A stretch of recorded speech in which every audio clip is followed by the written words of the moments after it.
क्योंकि भारत एक ज्ञान की इकाई है। इंडिया, ये आजकल हम अंग्रेजी पढ़ के हम डाउट करते हैं कि इज इंडिया ए नेशन, क्योंकि अंग्रेजी आ गई ना हमको, और राष्ट्र शब्द से हमको चिढ़ लगती है ना। क्योंकि राष्ट्र शब्द तो अथर्ववेद में आता है। अथर्ववेद में, अथर्ववेद में एक स्टेटमेंट पृथ्वी सूक्त है।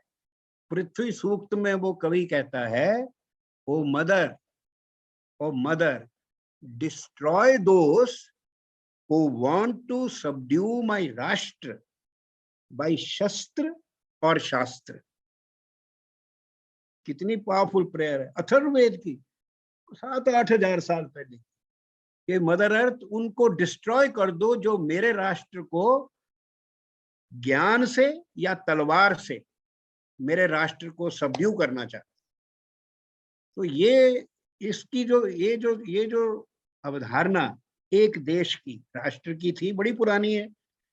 पर कॉन्स्टिट्यूशन जब बनाया, वो बेचारे भी अंग्रेजी पढ़े लिखे थे, उनको भी बड़ी प्रॉब्लम हुई कि इज इंडिया ए नेशन, क्योंकि नेशन तो यूरोप से उन्होंने सीखा था। एक भाषा, एक धर्म, एक जाति। French, Germany, France, Norway, Denmark, एक भाषा, एक जाति और एक धर्म। और हिंदुस्तान, ओहो, हिंदुस्तान तो नेशन ही नहीं है। इतनी भाषाएं, इतनी जातियां, बजाय ये सोचने के कि डेफिनेशन अप्लाई नहीं करती, गलत है, हम गलत हैं। डेफिनेशन तो ठीक है, हम गलत हैं। तो इसलिए इन्होंने कई गलतियां की जिससे कई झगड़े हुए, लैंग्वेज स्टेट्स बना दी और फिर हिंदी को ऑफिशियल बना दिया, साउथ वाले नाराज हो गए। फिर अंग्रेजी जोड़ दी तो कन्नड़, मराठी, बांग्ला वाले नाराज हो गए कि अंग्रेजी से पुराना इतिहास तो हमारी भाषा का है। तो अंग्रेजी तो 74 की अंग्रेजी पढ़ के देख लो, 1300 शताब्दी की।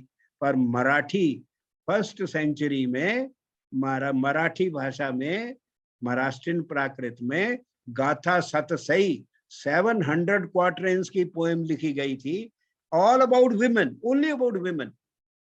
It is all only about women. कभी पढ़िएगा तो क्या वो कोई मराठी ने कहा कि अरे तुमने अंग्रेजी जोड़ दी, हिंदी जोड़ दी, तो हमारी भाषा का क्या हो। तो जैसे एक मराठी थिंकर ने कहा कि अगर संस्कृत देव भाषा है तो मराठी क्या चोरों की भाषा है? मराठी किसकी भाषा है? वो अगर देव भाषा है तो ये किसकी? तो भारत की भाषाएं इतनी समृद्ध हैं, इतना साहित्य है उनमें, है ना।